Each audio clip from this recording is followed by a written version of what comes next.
शांतपणे खिशातून एक छोटीशी डायरी काढली. 12% लोक सेकंड इयरला कॉलेज सोडतात. 18% लोक हाच विषय घेऊन थर्ड इयरला विचार बदलतात. उरलेल्या लोकात 20% लोक स्टॅटिस्टिक्स घेऊन BA होतात, पण नंतरच्या आयुष्यात आपण हा विषय घेतला होता हेही विसरतात. बरं, मग ह्या सर्वातून तू आता काय करणार आहेस? स्टॅटिस्टिक्स. अगदी गंभीर होऊन त्याने मला उत्तर दिलं. मी खोलावरती शिरलो नाही, कारण पुन्हा तो एखादी आकडेवारी तोंडावर फेकेली भीती होती. बरं, ह्या वल्लीची माझी ओळख कशी व्हावी? तो सुद्धा योगायोग. दिवस पावसाळ्याचे, आमच्या हातामध्ये छत्र्या.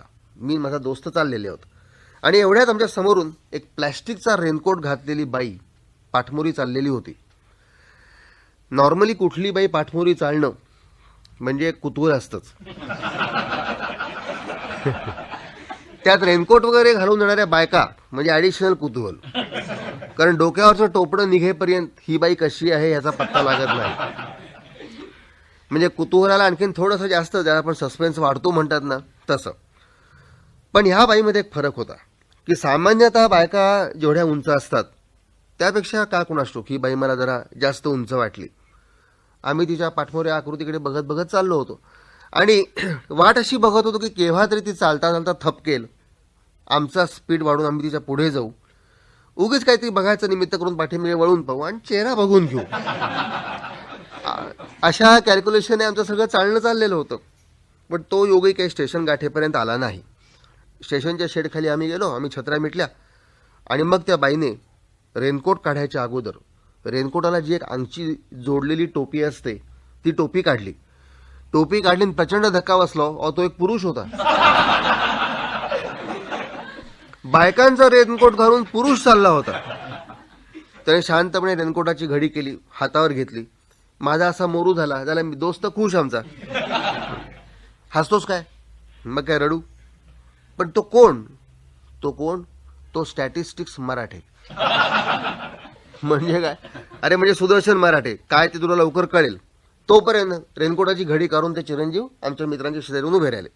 शेजारी आल्याबरोबर त्याने एकदा माझ्या चेहऱ्याकडे पाहिलं, मित्राकडे पाहिलं आणि पटकन बोलायला सुरुवात केली. 8% लोक माझ्या ह्या वेशाकडे बघून चमकतात. 60% लोक चेष्टा करतात. 12% लोक गॅदरिंगमध्ये फिशपॉन्ड देतात. 32% लोक पाठीमागून पाहिल्यावर मी बाई असेन ह्या कल्पनेने धक्का मारून पुढे जातात. 32%पैकी केवळ 3% लोक धक्का मारल्यावर माझ्याकडे बघायचं धाडस दाखवतात. बाकीचे गर्दीमध्ये मिसळून नाहीसे होतात.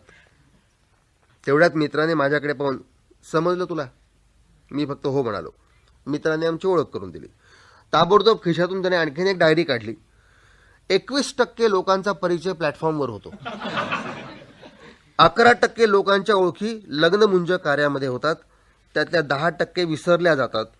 39% लोकांच्या ओळखी तेवढ्यात गाडी आली म्हणून मी सुटलो. त्याला ही आमची पहिली ओळख. त्यानंतर आम्ही एकमेकांना हॉटेलमध्ये भेटलो. मी बराच वेळ पाहत होतो की चेहरा तर परिचयाचा आहे, आडनाव तर पटकन आठवत नाहीये. त्याला त्याने हे सगळे भाव ओळखले.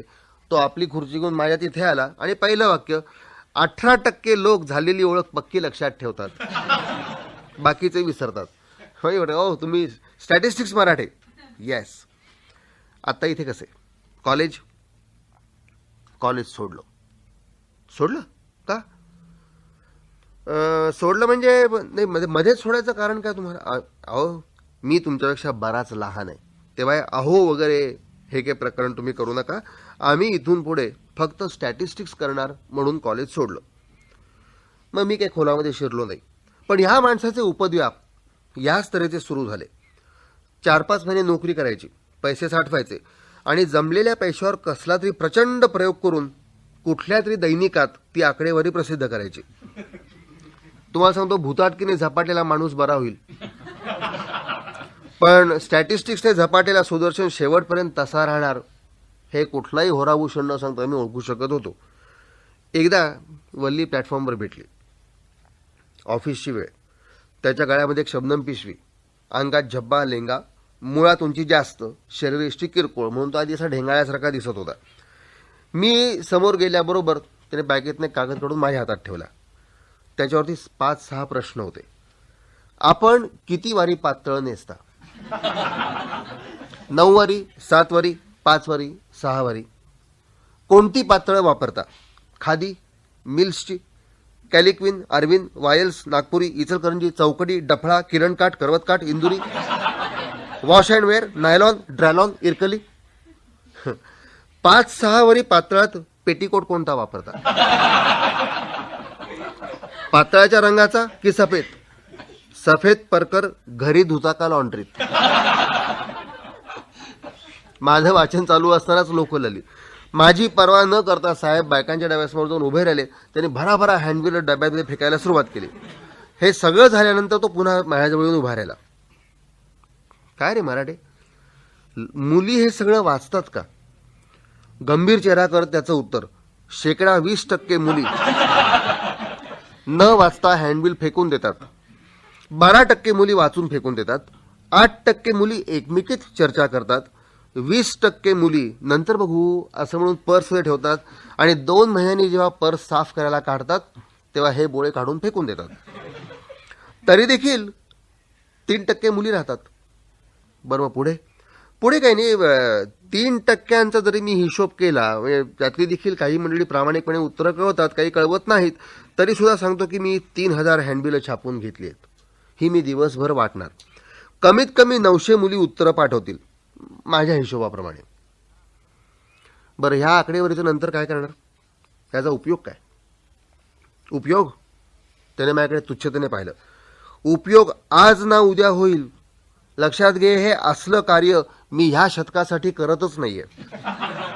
आणखीन 500 वर्षांनी जेव्हा आजचा इतिहास लिहिला जाईल तेव्हा माझ्या आकडेवारीचा निश्चित एखाद्या इतिहास संशोधकाला उपयोग होईल. अर्थात लवकरच माझ्या आत्तापर्यंतच्या सगळ्याच कार्याचा मी कोश प्रसिद्ध करणार आहे. त्यात हे सगळं येईलच. पण काय रे, पातळांचा आणि कोशाचा संबंध काय? मी ह्या माहितीने ज्ञानामध्ये काय भर पडेल? तुला मगाशीच सांगितलं की 20व्या शतकात या ग्रंथाचा उपयोग नाही. आणखीन 500 वर्षांनी या माहितीचं मोल बघ. अरे, चालू शतकातल्या लोकांची संस्कृती काय आहे हे माझ्या कोशावरनं 500 वर्षांनंतर लोकांना समजेल. पातळावरून संस्कृतीचा शोध तसं नाही रे. आता काय आहे, तुम्ही काय नेसता यावर आज तुमची संस्कृती मोजली जाते. एक काळ असा होता की बायकांचं पाऊल उंबऱ्याच्या बाहेर येत नसे. पण सध्याचा काळ बघ. आज फुटपाथवर परकर, ब्रेसियर्स विकायला आले आहेत ना. बायका स्वतःच्या मापाची ब्रेसियर रस्त्यावरच्या फालतू माणसाकडनं विकत घेतात. 20व्या शतकातल्या माणसांची बायकांची ही संस्कृती होती हे 500 वर्षांनी जगाला कळेल. बर, तू आता हे पातळाबद्दलच्या पर्टिक्युलर्स मिळवतोयस, याच्यामध्ये ब्रेसियरचा प्रश्न कुठे आला? पातळापासून सुरुवात केली आहे, हळूहळू मी ब्राला हात घालणार आहे.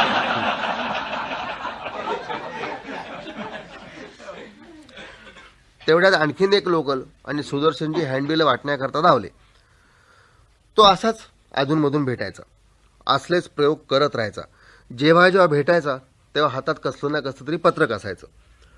8-15 दिवसांनी स्थानिक कार्यक्रमात त्याचं नाव हमखास झळकायचं, ते व्याख्यानाच्या निमित्ताने. अर्थात एक आहे की आतापर्यंत मी त्याचं एकही व्याख्यान ऐकलेलं नव्हतं. हे जरी सगळं असलं तरी आजचं हँडबिल मात्र मोठं आवर होतं. माणसाला पोटाची भूक जास्त का दुसरी भूक जास्त? मला सांगा, या असल्या प्रश्नांची उत्तरं हँडबिल वाटून मिळतील का? बरं, दुसरं असं की ह्या प्रश्नाचं स्टॅटिस्टिकली तो कसं काय सिद्ध करणार आणि सिद्ध झाल्यानंतर पुढे त्याचं काय करणार हे काही माहिती नव्हतं. पण एका रविवारी चिरंजीव भेटले. त्याच्या मागे एक पाटीवाल्याच्या डोक्यावरती पाटीत सुमारे 2 ते 3 डझन उंदरांचे सापळे. हँडबिल मिळालं का? हो, मिळालं. हे त्याने खिशातनं काढून दाखवलं. हो, हेच मिळालं. पण काय रे बाबा, हा काय प्रकार आहे? काय प्रकार आहे म्हणजे आता अनेक प्रयोग करतो, त्यातला हा एक प्रयोग. माणसाला कुठली भूक जास्त? हा, आणि ह्याचं उत्तर माणूस प्रामाणिकपणे देईल असं तुला वाटतं? नाही देणार, कारण प्रश्न फार भयंकर आहे. हो रे, पण तेवढाच निकडीचा आहे रे. निकडीचा कसा काय? अरे, ह्या प्रश्नावर देशाचं भवितव्य अवलंबून आहे. मराठे, तुम्ही काय बोलताय? हो, मी अगदी शुद्धीवर आहे. पुष्कळ विचार करूनच मी हा प्रयोग करतोय. आज काय गंमत आहे माहिती आहे का? अरे सरकारला उगीच वाटतं की अन्नधान्याचा प्रश्न अगोदर सोडवला पाहिजे.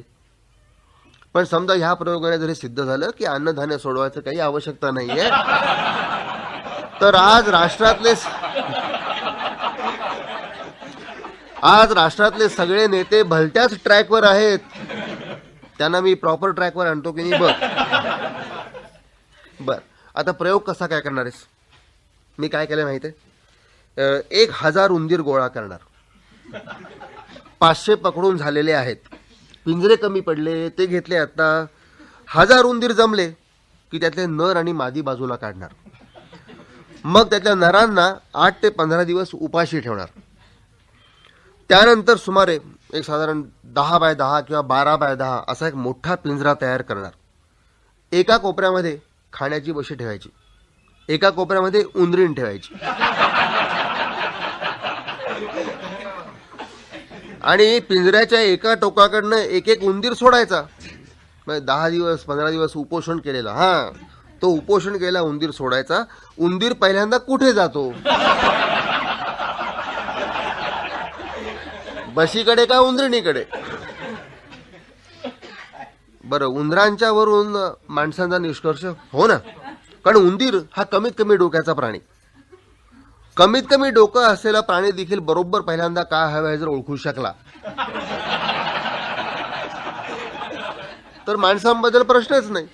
आणि मग सरकारला मला निश्चितपणे सांगता येईल की कुठली गरज जास्त आहे, तर कशाची सोय अगोदर करा. बरं, नंतर काय करणार आहेस? नंतर काही नाही, माझा एकदा हा खाजगी प्रयोग यशस्वी झाला की व्याख्यानाच्या वेळेला मी ह्याच प्रयोगाचं जाहीर प्रात्यक्षिक करून दाखवणार. आणि आतापर्यंत तू माझ्या एकाही भाषणाला वगैरे आलेला नाहीयेस, ह्या वेळेला यावंच लागेल. सुदर्शनच्या प्रयोगाचा मनाशी विचार करत मी घरी आलो. त्यानंतर 8 दिवसांनी त्याचं एक पोस्टकार्ड घरी येऊन धडकलं. त्यावर मोजक्याच ओळी होत्या: प्रयोग यशस्वी. 500 उंदरांपैकी 488 उंदीर अगोदर बशीकडेच धावले.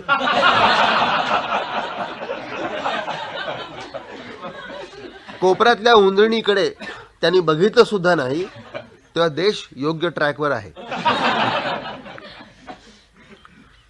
त्यानंतर त्याच हँडबिलावरती व्याख्यानाचा विषय, सनसनाटीपूर्ण माहिती, दिवस आणि जागा छापलेली. मैदान गच्च भरलं होतं. लोकांची उत्सुकता शिगेला पोचलेली होती. विषयच तसा. व्यासपीठावर मोठा पिंजरा मांडलेला, त्यावर मोठमोठे प्रकाश झोत टाकलेले. एक सांगतो पण की सुदर्शन मराठेने त्याच्या विषयाची जी काही मांडणी होती, ती मांडणी अतिशय जबरदस्त शब्दामध्ये लोकांच्या पुढे पेश केली. त्यांना या विषयाचं महत्त्व पटवून दिलं. लोकांनी देखील बराच वेळ प्रतिसाद चांगल्यापैकी दिला. आणि त्यानंतर उंदरावरचा तो प्रसिद्ध प्रयोग सुरू झाला. एक एक उंदीर पिंजऱ्यामध्ये जात होता आणि उंदरिणीकडे न बघता पहिल्यांदा बशीकडे धावत होता. प्रत्येक वेळेला बशी बदलण्यात येत होती. पण गंमत म्हणजे बशीमध्ये कुठलाही पदार्थ असला तरी देखील उंदीर अगोदर बशीकडेच जात होता. सगळं छान चाललं होतं. सुदर्शनचे असिस्टंट्स त्याला मदत करत होते.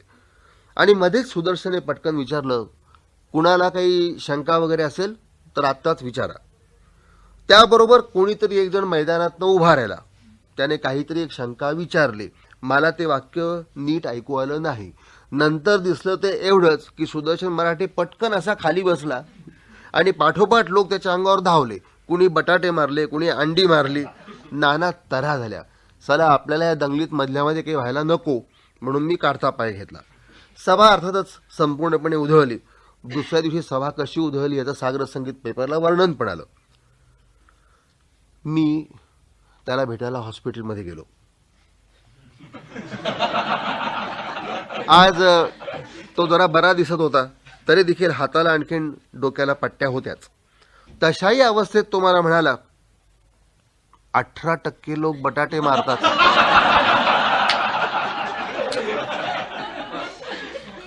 58% लोक मांडवाची नासधूस करतात. 20% लोक खुर्च्या मोडतात. सुदर्शन, डोक्याला त्रास करून घेऊ नकोस.